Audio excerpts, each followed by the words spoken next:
নবী আজকে একটা মাসের নাম আছে, কেউ বলতে পারেন আজকে আরবি মাসের নাম কি? রজব মাস। মাশাআল্লাহ, রজব মাস। নবীজি বলছেন, নবীজি ইদা দাখালা ফি রজবা, তোমাদের মধ্যে যদি কেউ রজব মাস পাও, বলেন আজকে রজবের 2 তারিখ, কয় তারিখ? তাহলে রজব মাস আমরা এখানে যারা উপস্থিত আছি বা শুনতেছি, আমরা রজব মাস পাইছি না পাইছি না? জোরে বলেন।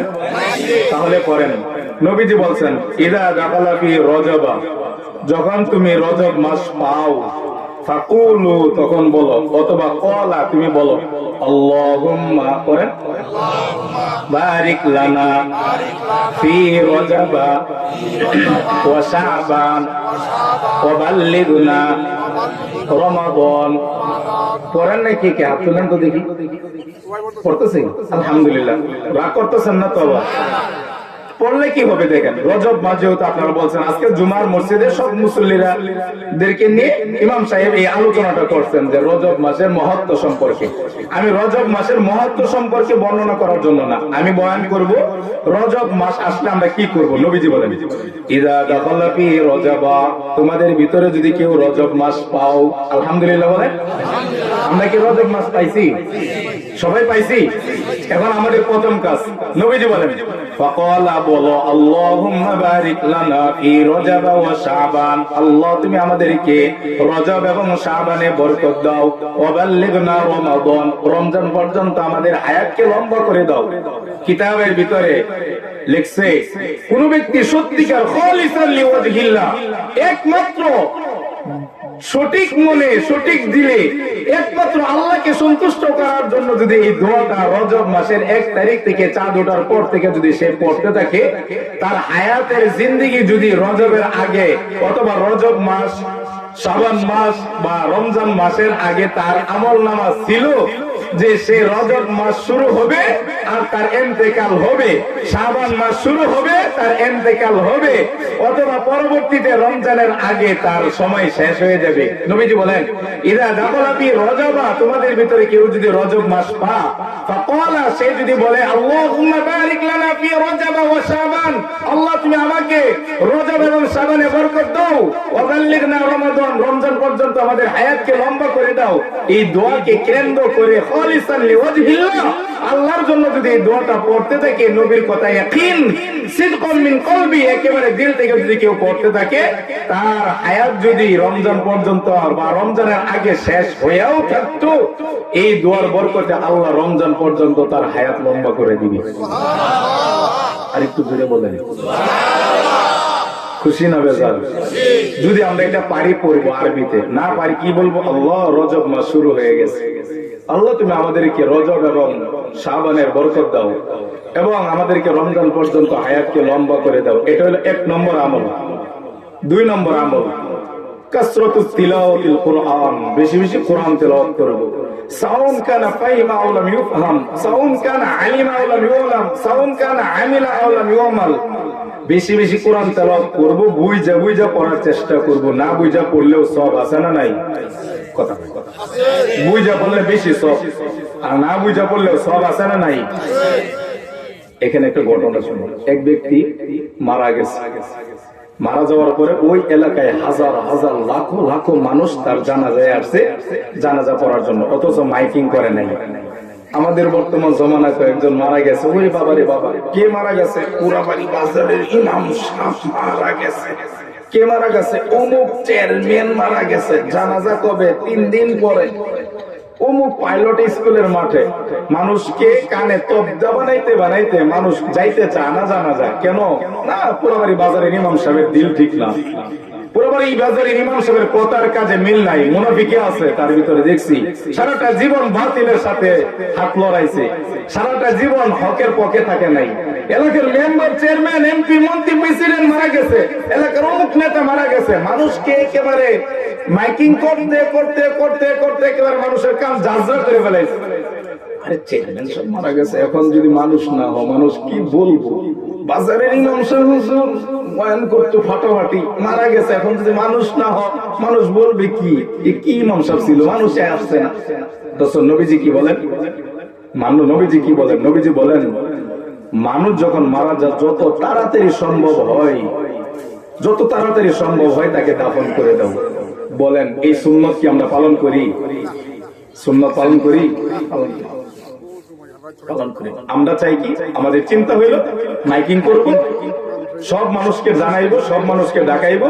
কেন? যাতে চেয়ারম্যান সাহেব মারা গেছে, তো এমপি সাহেব মারা গেছে, মেম্বার সাহেব মারা গেছে, অমুক নেতা মারা গেছে, ইমাম সাহেব, সাইফুল হাদিস বড় হুজুর মারা গেছে, মানুষ বেশি যাবে। আর বেশি যাওয়ার পরে মানুষ সবাই যেন মানে বলবে ওরে বাবারে বাবা, মানুষ যাতে বলে ওরে বাবারে বাবা কত মানুষ হয়েছে জানা যায়। একটা কথা মনে রাখবেন, হাজার হাজার লক্ষ লক্ষ মানুষ জানাজা পড়লে মৃত ব্যক্তির কোনো চাইরা নাও লাভ নাই। লাভ জানা যায় যারা পড়তে যায় তাদের লাভ। কিন্তু মনে রাখেন 1 লক্ষ মানুষ জানাজা পড়তে গেছে, তাদেরই ভিতরে একজন লোক আপনার মাইকিং এর করার কারণে একজন লোকের মনে ছিল না এই কথা যে বাজারের ইমাম সাহেব মারা গেছে, চেয়ারম্যান সাহেব, মেম্বার সাহেব মারা গেছে, আরে তার কাছে তো আমি 500 টাকা পাইতাম। এটা আপনি মাইকিং করার কারণে তার মনে হয়ে গেছে।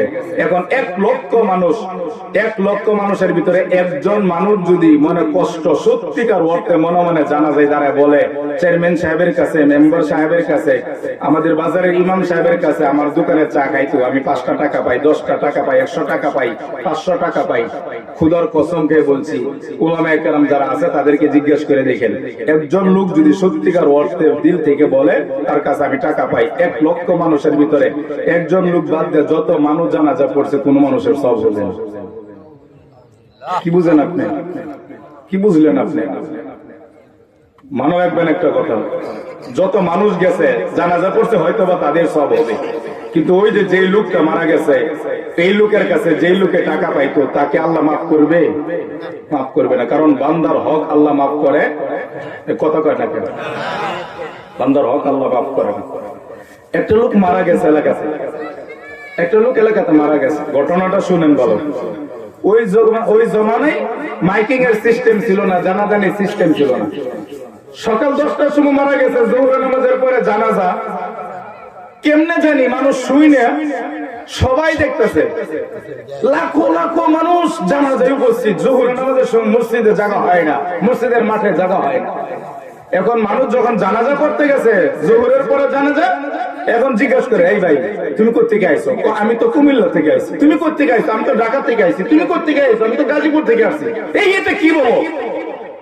মানুষ মারা গেছে, উনার বাড়ি মাইমনসিং, উনার বাড়ি ভালুকা, উনার বাড়ি হইলো মাওনা, উনার বাড়ি ত্রিশাল, তাহলে তোমার বাড়ি কুমিল্লা, তুমি এখানে কেমনে জানলা? তো তা তো বলতে পারি না।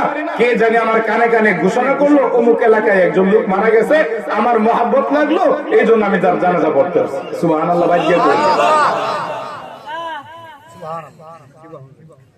কি অবস্থা! মারা গেছে, জানা যায়, মানুষ কথা করতেছে, একজন আরেকজনের দিকে তাকে, কেউ কাউকে চিনে না। লাখো লাখো মানুষ কেউ কাউকে চিনে না। জানাজা শেষ, সময় মতো জানাজা পড়ছে। জানাজা পড়ার পরে তাকে কবরস্থলে গেছে, কবরে দাফন করছে। দাফন করার সাথে সাথে কবর থেকে জান্নাতের সুঘ্রাণ শুরু হয়ে গেছে। জান্নাতের সুঘ্রাণ শুরু হয়ে গেছে। হঠাৎ করে মানুষ আশ্চর্য, বলা বলি শুরু হয়েছে, এই লোকটা কি করতো, এই লোকটা কি করতো? কেউ বলতেছে আমি তো দেখতাম মাঝে মাঝে ক্ষেত খামারে মানুষের বাড়িতে কাজ করতো, মাঝে মাঝে দেখতাম নামাজ পড়তো, সময় মতো নামাজটা পড়তো, রমজানের রোজা রাখতো, হজ ফরজ হয়েছে না কোনো হজ করতে পারে নাই, জাকাত তো কখন তার টাকা হয় না, জাকাত দিতে পারে নাই। তবে এই লোকটা যে মারা গেল, এত মানুষ, লাখ লাখ মানুষ হলো, আমরা তো এলাকাতে মাইকিং করে নাই, এই লোকটা তো এতিম ছিল, গরিব ছিল, তাকে কেউ দাম দিত না, কিন্তু এত লক্ষ লক্ষ মানুষ হয়েছে কারণ কি? এত মানুষ হওয়ার কারণ কি? কিতাবের ভিতরে লিখছে, প্রত্যেকটা মানুষ যখন ঘোষণা করতেছে একজন আরেকজনের, তুমি কোত্থেকে আসছো, তোমাকে কে জানাইছে, তোমাকে কে জানাইছে, তুমি কোত্থেকে জানলা? সবাই বলতেছে আমার কানে কানে কে জানি ঘোষণা করলো অমুক লোক মারা গেছে, আমি যেন জানা যায় তার জানাজা পড়তে আসি। তার মার কাছে গেছে, বাবার কাছে গেছে, পরিবারের কাছে গেছে, স্ত্রীর কাছে গেছে, ছেলে মেয়ের কাছে গেছে খোঁজ খবর নেওয়ার জন্য। বলেন আপনার ছেলে কি আমল করতো? বলেন আপনার স্বামী কি আমল করতো? হে ছেলে, হে মেয়ে, বলো তোমার আব্বু কি আমল করতো? আমি তো জানি না কি আমল যে করতো। তবে একটা কথা বলি, মনে কষ্ট নিয়েন না, কি আসেন আমাদের ঘরে যাই। ঘরে গেছে, গিয়ে দেখে বলতেছে ওই যে তাকটা আছে না সুকেশটা, ওই দেখেন সুকেশের উপরে এভাবে একটা কাগজ দেয়া অথবা একটা কাপড় দেয়া একটা কিতাব, একটা বইয়ের মতন কি জানি এটা মোড়ক লাগানো, এটা পেঁচানো, কাগজ দিয়ে এভাবে মোড়ানো পেঁচানো।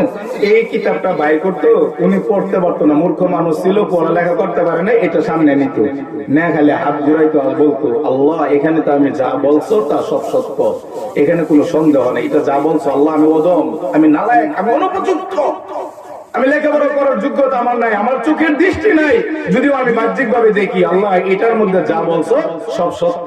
বলেন ওইটার নাম কি? মাশাআল্লাহ, মাশাআল্লাহ, আল্লাহ সবাইকে কবুল করে বলেন আমিন। আমি দেখতাম আব্বা প্রতিদিন সকালে এবং রাত্রে ঘুমানোর আগে ওইটা এইভাবে নিতে আর চোখের পানি ছাড়তে।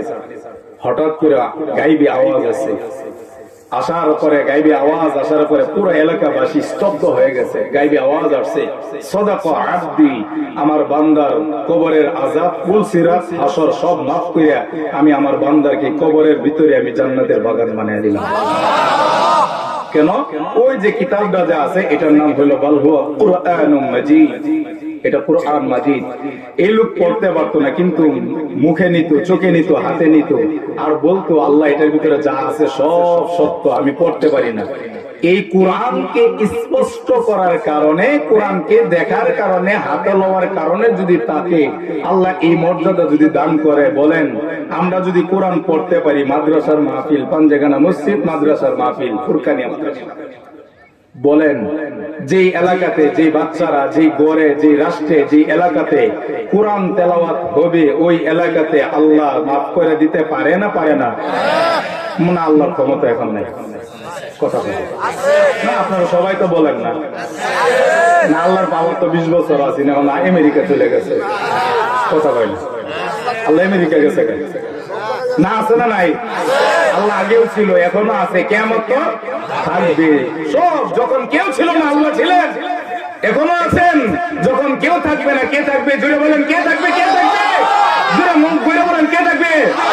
আল্লাহ ডাকবেন, আল্লাহ, আল্লাহ থাকবেন, আল্লাহ থাকবেন।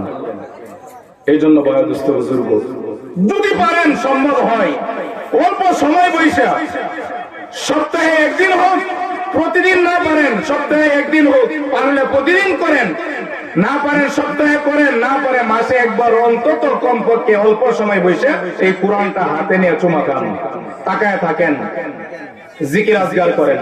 দুইটা আমল, আল্লাহ আমাদের সবাইকে বেশি বেশি আমলগুলো করার তৌফিক দান করেন। সম্মানিত ভাইরা আমার, দুইটা আমলের কথা বলে আমি আমার মূল আলোচনার মধ্যে শুরু করছি। আমার মূল আলোচনার বিষয়বস্তু হইল, আজকে 5টা বিষয় আলোচনা করব সংক্ষেপে। যে সময়টুকু আমাকে দেওয়া হয়েছে এই সংক্ষিপ্ত সময়ের ভিতরে আমি 5টা জিনিস আলোচনা করব। 1 নম্বর, কুরআনুল কারীমের যে আয়াতটা তেলাওয়াত করেছি, এই আয়াতের আগে তরজমাটা শুনেন।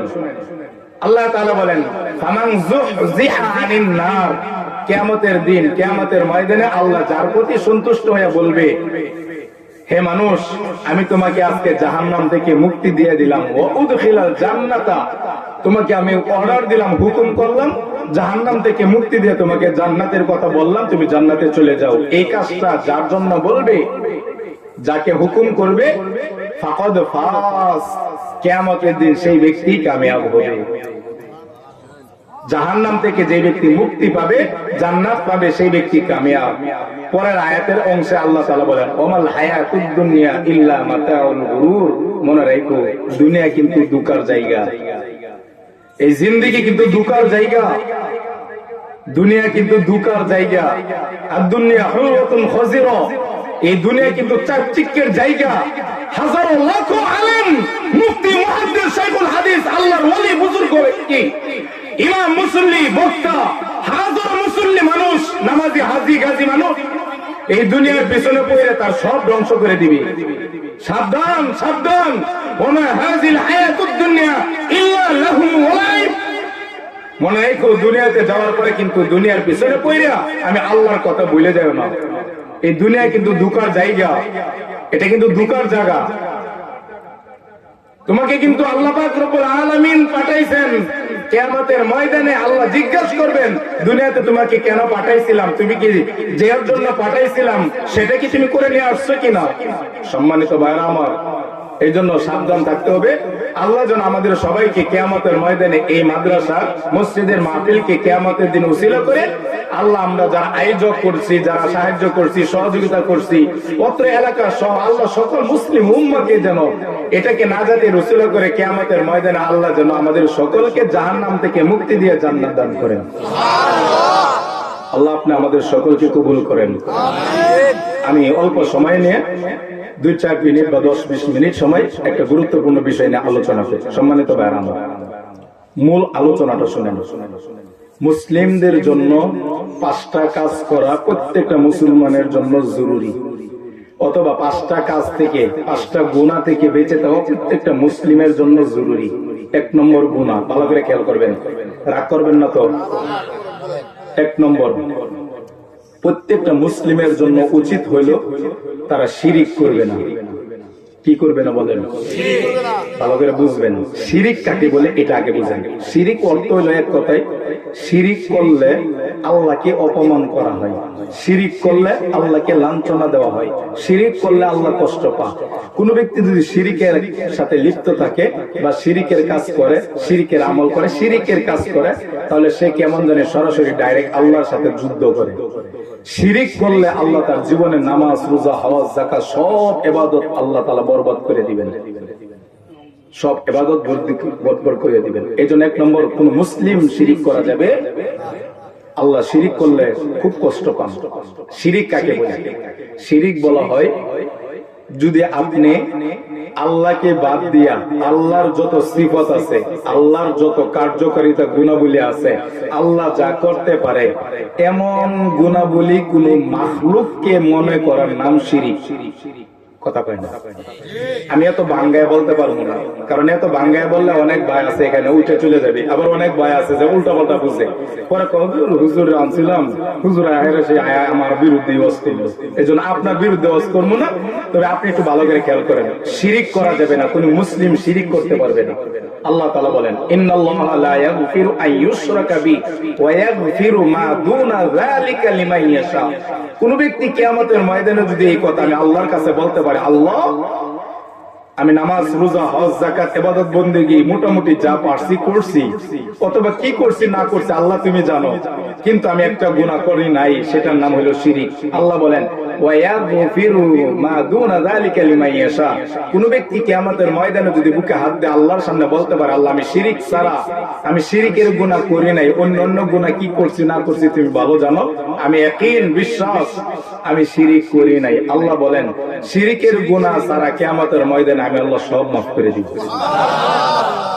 শিরিক করা যাবে 1 নম্বর। 2 নম্বর, বেদাত করা যাবে না। বেদাত, বেদাত কি? বেদাত অর্থ হলো ইসলামের ভিতরে নতুন কোন জিনিস ঢুকানো যাবে না। আমল করতে গিয়া আল্লাহ যেটা বলছেন নবীর মাধ্যমে, অথবা নবী যেটা বলছেন, অথবা সাহাবায়ে কেরাম নবীর সামনে যেভাবে করছেন, অথবা সাহাবায়ে কেরাম নবীর মাধ্যমে যেভাবে করতে বলছেন, আল্লাহ যেভাবে বলছেন নবীকে, নবী যেভাবে করাইছেন সাহাবাদেরকে, এই আমল করতে গিয়া কোন নিজের পক্ষ থেকে ইসলামের ভিতরে, দ্বীনের ভিতরে, আমলের ভিতরে কোন অতিরিক্ত করা যাবে, বেদাত করা যাবে না। বেদাতের ফসল কি? বেদাতের ফল কি? নবীজি বলেন, কুল্লু বিদআতিন দালালা, প্রত্যেক বেদাত গুমরাহ, প্রত্যেক বেদাত পথভ্রষ্ট, প্রত্যেক বেদাতই কোন ইবাদত আল্লাহর কাছে কবুল হয় না। এটা আপনি রাগ করেন না, আমি আপনাকে পায়ে ধরে বলছি, আপনি রাগ করবেন না। কিন্তু 1 নম্বর শিরিক করব না, 2 নম্বর বেদাত করব না। শিরিক করলে যেমন আল্লাহকে অপমান করা হয়, শিরিক করলে যেমন আল্লাহ কষ্ট পান, বেদাত করলে নবীকে অপমান করা হয়, বেদাত করলে নবী কষ্ট পান। আচ্ছা আপনারা এখন বলেন, বাদামিয়ার মুসলমান 30 সালবাসী মনে রাখেন, সত্যিকার অর্থে আওয়াজ করে বলবেন, কিয়ামতের ময়দানে যদি দুনিয়াতে থাকা অবস্থায় আমি আর আপনি যদি শিরিক আর বেদাত কইরা আল্লাহকে আর রাসূলকে যদি কষ্ট দিয়ে যদি মারা যায়, কিয়ামতের ময়দানে নবীজি আমাদের ব্যাপারে সুপারিশ করবে? যারা না বলেন নাই তাদেরকে মনে হয় করবে। আল্লাহর নবীর সুপারিশ ছাড়া কোন ব্যক্তি জান্নাতে যাইতে পারবে? আল্লাহ যদি কারো উপর দয়া না করে, কারো প্রতি আল্লাহ তাআলা রাগ করে, তাহলে সে জান্নাত পাবে? সে জান্নাত পাবে না। এই জন্য মনে রাখবেন মুসলিম উম্মাহ, বর্তমান সময়ের ভিতরে কথা, কাজে, কর্মে 24 ঘন্টায় আমরা বেদাতের ভিতরে আর শিরিকের ভিতরে লিপ্ত।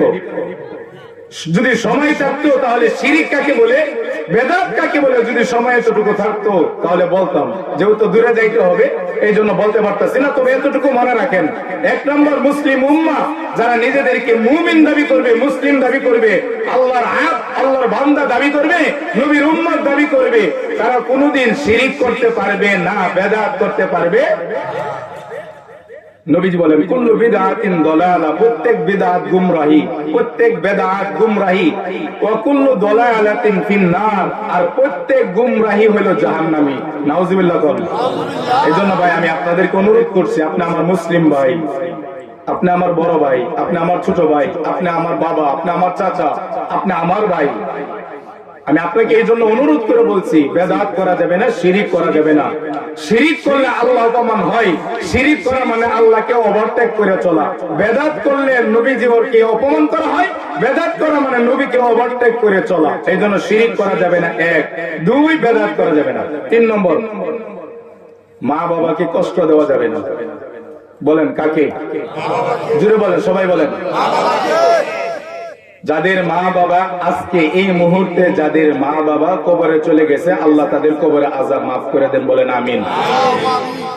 আর যাদের মা বাবা বেঁচে আছে, আমি খোদার কসম, আল্লাহর কসম খেয়ে বলছি, পৃথিবীতে কোন যদি মানুষ যদি জান্নাতে যেতে চায়, মানুষ যদি জাহান্নাম থেকে মুক্তি চায়, কোন মানুষ যদি জাহান্নাম থেকে মুক্তি পেতে চায়, জান্নাত পেতে চায়, তার নামাজ, রোজা, হজ, যাকাত, দান, সদকা, মসজিদ, মাদ্রাসা, পীর, খানকা সব ধ্বংস হয়ে যাবে যদি তার মা বাবাকে চুল পরিমাণ, যাররা পরিমাণ কষ্ট দিয়ে থাকে, কষ্ট দিয়ে থাকে। আপনারা অল্প সময় বুঝলে বুঝবেন।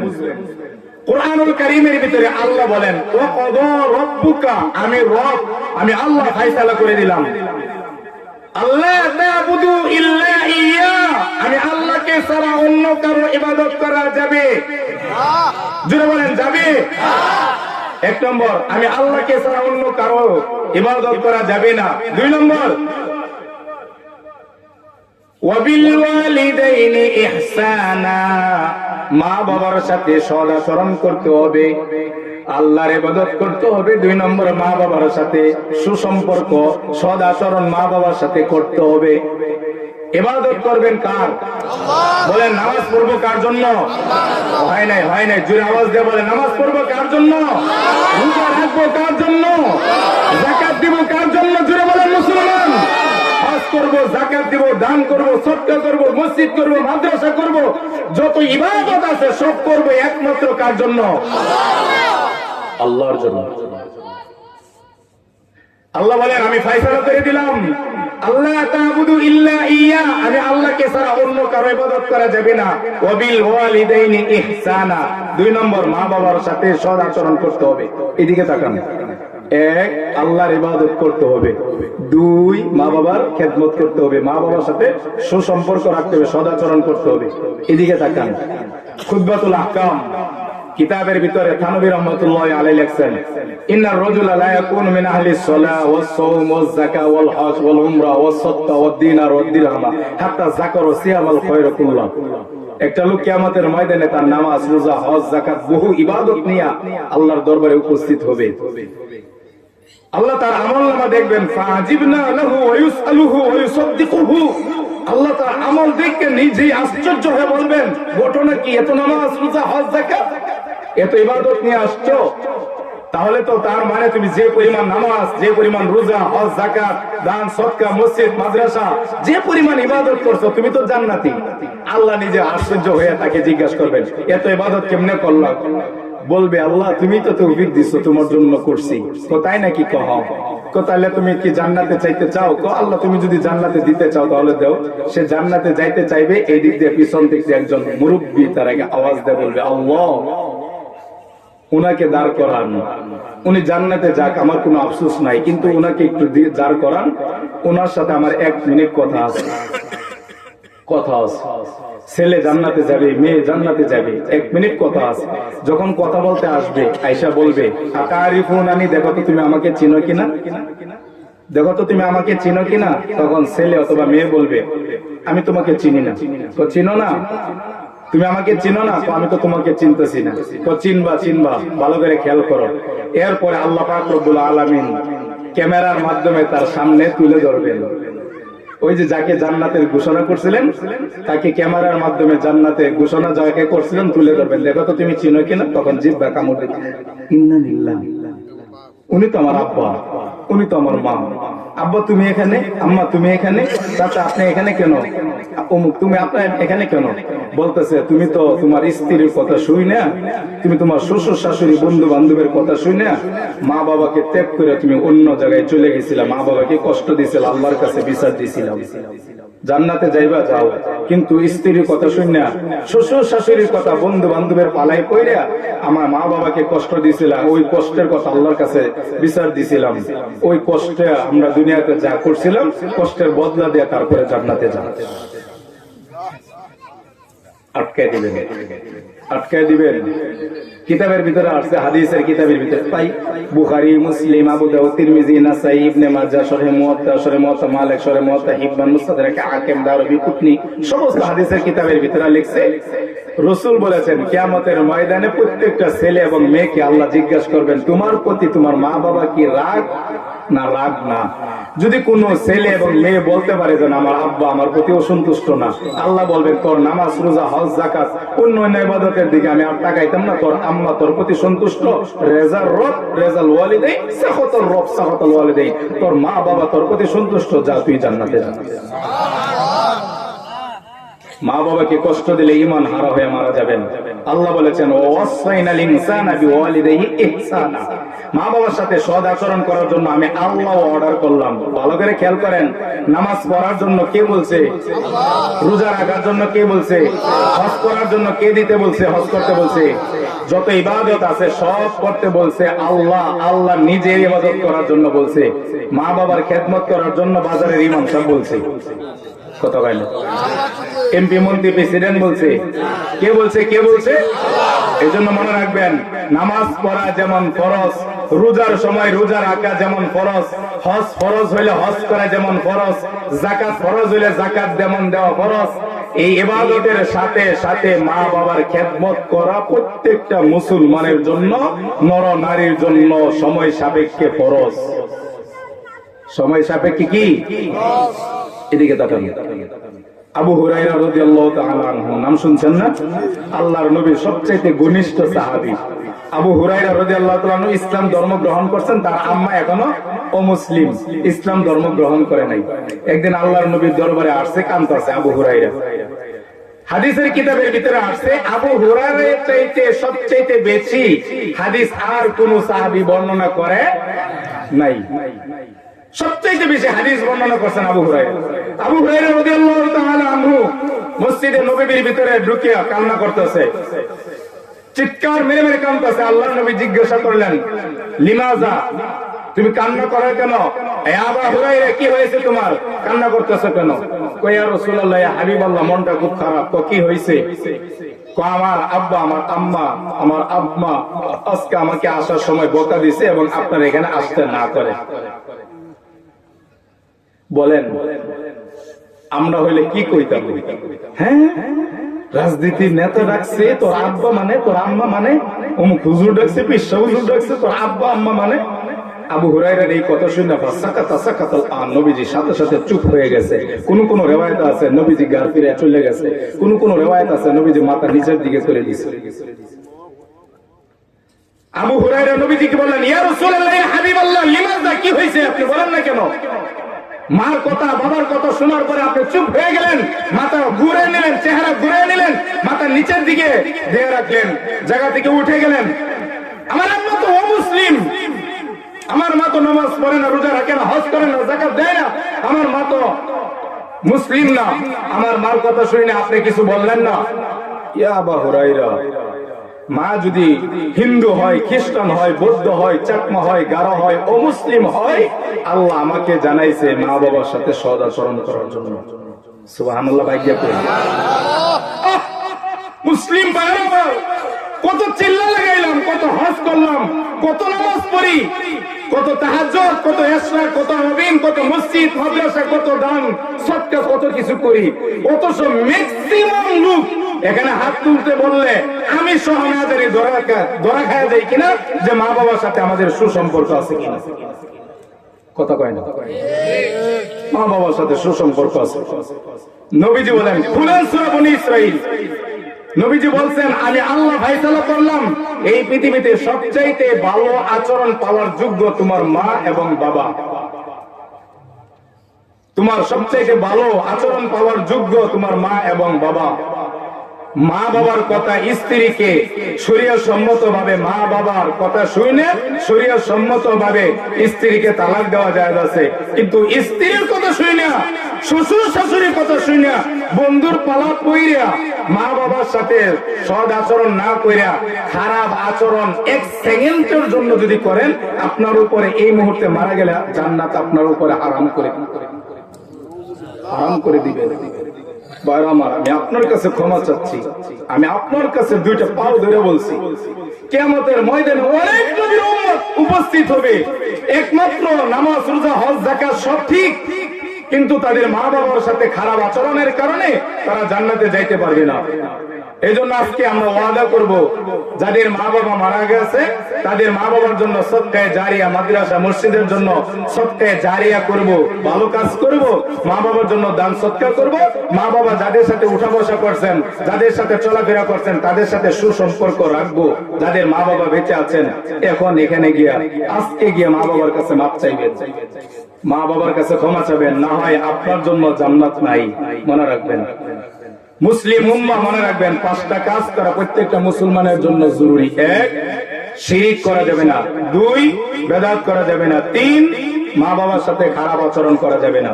চার, ঋণ নিয়ে মারা যাবে না, ঋণ নিয়ে মারা যাবে না, কারণ ঋণের গুনাহ কিয়ামতের ময়দানে যার কাছ থেকে ঋণ নিছি সে মাফ না করলে কিয়ামত পর্যন্ত আল্লাহ কোনদিন কিয়ামতের দিনও মাফ করবে না।